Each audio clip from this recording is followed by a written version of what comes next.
જ્યારે મન ઉદાસ થઈ જાય છે ત્યારે એ માત્ર દુઃખ નથી હોતું, એ એક સંકેત હોય છે, પ્રકૃતિ, જીવન અને આત્મા તરફથી આવતો સંદેશ.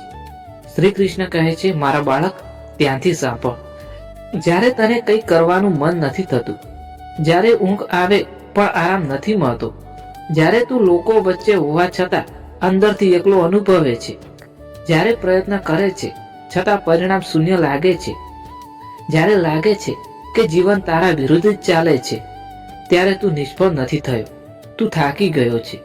અને થાક એ કમજોરી નથી, આટલું યાદ રાખજો. થાક એ એનું પ્રમાણ છે કે તમે લડ્યા છો, તમે મહેનત કરી છે. સમજ, આ દુનિયામાં જે લોકો ખરેખર પ્રયત્ન કરે છે એ જ લોકો આવા તબક્કામાંથી પસાર થાય છે.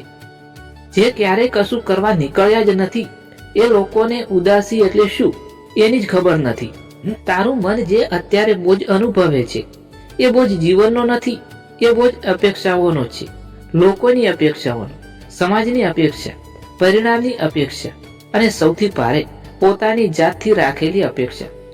તું પોતાને રોજ પૂછે છે, હું કંઈ કેમ નથી કરી શકતો, પણ કોઈ તને આ નથી પૂછતું કે તું કેટલું સહન કરી ચૂક્યો છું.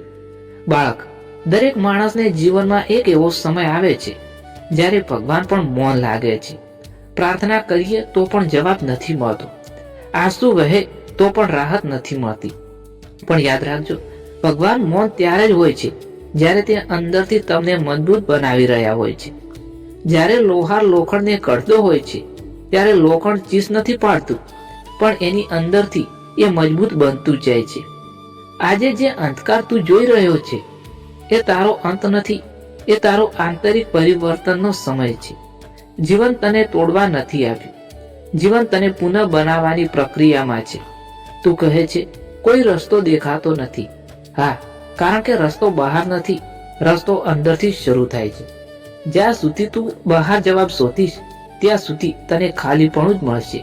પણ જ્યારે તું શાંત બેસી પોતાની અંદર ઝાંખીશ ત્યારે તને સમજાશે કે તું હજી જીવતો છે, અને જ્યાં સુધી તું જીવતો છે ત્યાં સુધી બધું શક્ય છે. સફળતા એ કોઈ દોડ નથી, સફળતા એ કોઈ સ્પર્ધા નથી, સફળતા એ આંતરિક સ્થિતિ છે જ્યાં માણસ પોતાના સંઘર્ષને સ્વીકારી લે છે. આજે તને જે મળ્યું નથી એ તને સજા નથી, એ તને તૈયાર કરવાની પ્રક્રિયા છે. ધન્યવાદ.